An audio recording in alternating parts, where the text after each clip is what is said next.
Hey, what's up, zoners? Today, we are going to be helping each other decide which wide receivers should be in our starting fantasy lineup. That means I've got the top 5 best cornerback wide receiver matchups, and I've got the 5 worst wide receiver cornerback matchups for week 5. We have a rookie wide receiver, man. I'm a Rashee Rice owner. I'm trying to, he's a first-round rookie, broke out last week. I'm trying to spend all my fab for him.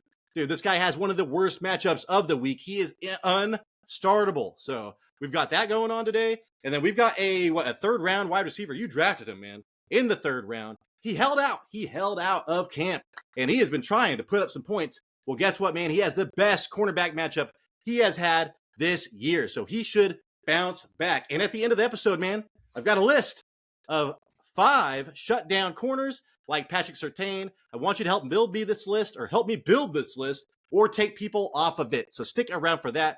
I have a tool, a website to help us through all of this, help guide us through the rough seas, man. So I'm going to share that with you in 7 seconds. You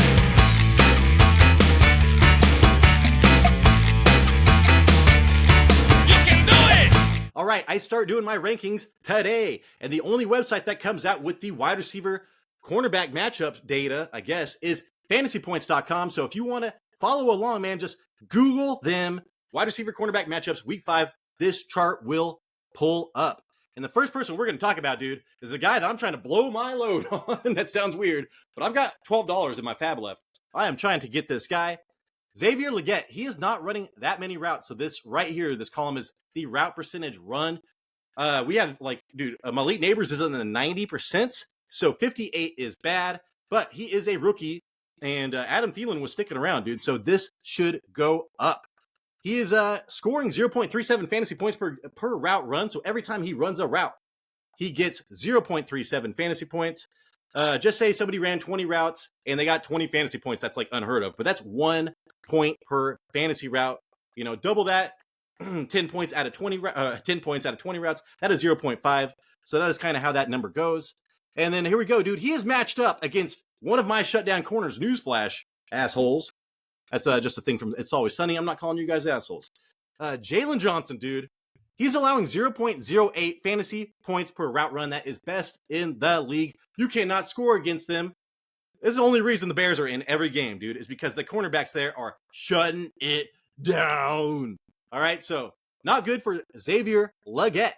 And you can see that right here. So Jalen Johnson, 50% on the left, 48% on the right. He is pretty much sticking to the outside. Diontae Johnson does have a good matchup. I think we'll talk about that in a little bit. Jordan Addison, dude. This guy, everybody's going to be trying to start him this week. Maybe? Right now, he is matched up with Sauce Gardner. Guess what, dude? This guy's on my list of shutdown corners. So, Jordan Addison, I love Jordan Addison, man. I loved him last year. I was like, every Biletnikoff winner for the last X amount of years has been coming out and killing it. Jordan Addison was no different. And this season, dude, he is actually super viable because the way my Vikings are playing, the way Sam Darnold is spreading the ball around, man. So, room for him. Yeah, dude. Look, dude, the Vikings are not going to be able to throw the ball that much. And then next up, I do want to talk about Jauan Jennings. This is going to be important because of the next person that I'm going to throw out there. But Jauan Jennings, he has been doing amazing, dude. Almost 0.6. He's like Malik Neighbors, dude, right here.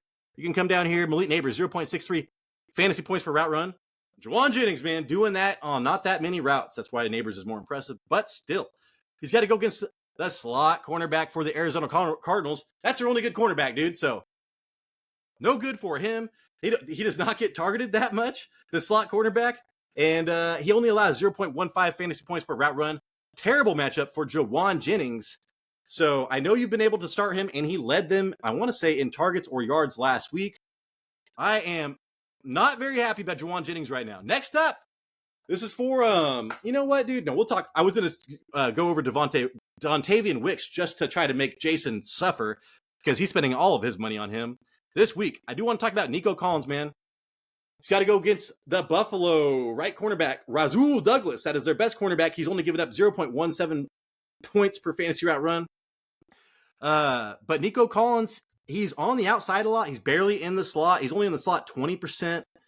And this guy's only in the slot 2% of the time. So with Tank Dell, hopefully he plays. But yeah, Nico Collins all outside. He will be facing this guy a lot.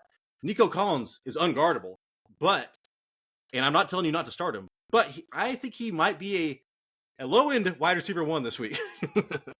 And then, hey, man, I was telling you to trade for this guy, Courtland Sutton. He has got a terrible matchup against the Raiders, dude. I was looking at the Raiders. I was thinking, hey, man, this is a great matchup. Courtland Sutton, I'm trying to trade for you before he goes off against the Raiders. Well, actually, this Jacorian Bennett guy, he's been holding people to 0.17 points per fantasy, 0.17 fantasy points per route run. That's amazing. I am trying to trade for Courtland Sutton, dude. 33% target share like the last couple weeks. But we might be able to wait another week to trade for him, which is kind of crazy. And then here we go. So that we did Legette, Addison, Jennings. We did Nico Collins, right? And I do want to talk about, we're going to talk about Chris Olave, because I was going to push it down to Malik Neighbors. But Chris Olave, already dealing with a hamstring injury, he's going against Kansas City, dude. Jalen Watson. They got McDuffie is actually on my list for shutdown corners. They got rid of Snead. Watson has stepped up, dude. And what is Watson doing? What is Watson doing? 0.17 fantasy points per route run, dude. So he is on the outside. And Chris Olave does go in the slot some. So I swear to God, dude, if Chris Olave better stick to the slot, or he's not going to get many fantasy points. All right, let's talk about the best matchups for wide receivers this week. All right, so first up, dude, I would talk about Alec Pierce, but we don't know who's going to be the starting quarterback there. I don't even want to talk about that. Diontae Johnson, 0.51 fantasy points per route run. Holy shit. That's really good. All right. And his target percentage, it's like 27%. So that's pretty awesome too. He does work the slot. So he's going against Chicago, and he's going against the cornerback that gives up 0.40. So in Chicago, they've got a really good secondary, but as long as he's not matched up with Johnson, dude, I keep on Josh Johnson, man. As long as he's not matched up with him, I don't care. So I know this is scary for Diontae Johnson going against Chicago, but he's the one wide receiver on this team that should do well. And then next up, dude, this guy right here should have a bounce back week. If this guy is going to do, I do believe he should do better. But this is why I'm worried about Jennings. Brandon Aiyuk has an amazing matchup, dude, against Starling Thomas, Arizona's worst cornerback, giving up almost 0.4 fantasy points per route run. That is shit. That is one of the worst in the league. And yeah, dude, so Brandon Aiyuk, he has played a little bit of the slot, which is good. And it says 0.42 fantasy points per route run, but we all know that he has left a lot on the table, to say the least. So Brandon Aiyuk, bounce back week against the Arizona Cardinals. I am all in. And then, hey, man, I want to talk about Tyler Lockett. This fool is getting, as long as Tyler Lockett is healthy, he's getting 9+ targets a game. I know JSN is sexy, man. He's sexy. But I think that Lockett is the guy that's going to get the most consistent targets after DK Metcalf. So I actually really like Lockett. You can see where they're lining him up all over the field. 0.31 fantasy points per route run. That's whatever. But he's going against the Giants' worst cornerback. Holy shit. So the Giants actually have one good cornerback. I can't remember who it was. I want to say it was Banks, but looking at the numbers, So yeah, they've got a decent pass rush, but their cornerbacks are still lacking. So Tyler Lockett, I do think that he is a flex this week, especially in PPR, dude. He is getting those targets, and now he's got a great matchup. And then next up, dude, Amari Cooper. Is he gonna get traded to the? Is he gonna get traded, dude? We just heard the report about Davante Adams getting traded. We know they're not going to trade Davante Adams to the Chiefs, but I'm telling you, man, if the Chiefs could get Amari Cooper or Christian Kirk, that will make them so valuable. Holy shit. Amari Cooper, 0.42 fantasy points per route run. That's great.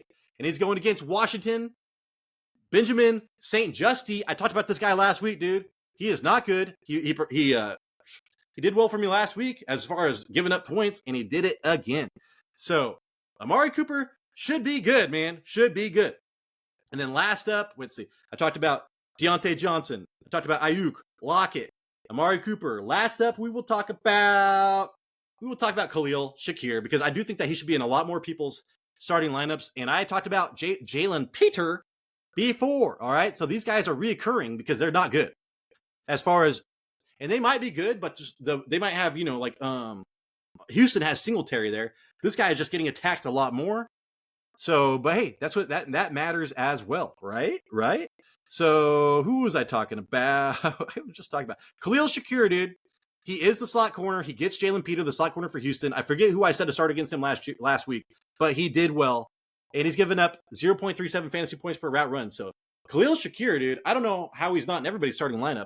He should be in there for sure this week. All right, guys, on to the lockdown cornerbacks, man. If we're playing Madden, they got that little padlock. I think that was in 2007 with Darrelle Revis, dude. Anyways, we're taking a trip to Revis Island right now. Surtain lives on that island, dude. That's not surprising anybody. Las Vegas, he's going against. So Jacoby Myers, Diontae. Holy shit, come on, Brock Bowers, I need you. Josh Johnson, man, he's locking everybody down. Like I said, he's at the lowest fantasy points per route run allowed. Going against Carolina, so right now he's supposed to be matched up against Legette the most. But, I mean, who knows if he's going to move over. I don't think he shadows people.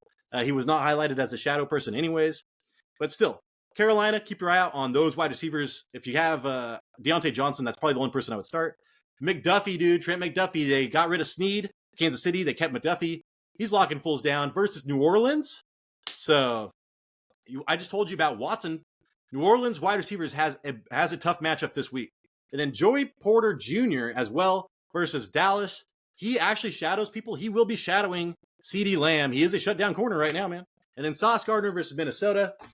I don't care, dude. I don't care. I'm still starting Justin Jefferson, but hey, there's a good chance Justin Jefferson only gets like 3 targets and hopefully a touchdown this week because there's so many weapons on Minnesota. They're spreading the ball. Anyways, that is the show. Thank you so much for watching. If you like this, please give me a thumbs up, man. That will push our show out to a ton more people and get us more likes, man. And that's the only way this show is going to grow. That is what we need, man. We need exposure. So hopefully I earn that thumbs up. Hopefully I earn that subscription if you're not already subscribed. We have, we had our Smashes and Crashes come out yesterday. Check that out. We have our starts of the week and all that stuff coming out tomorrow. Our live drinking show on Friday. And then earliest waiver wire show on the planet. Anyways, I'll talk to you guys later.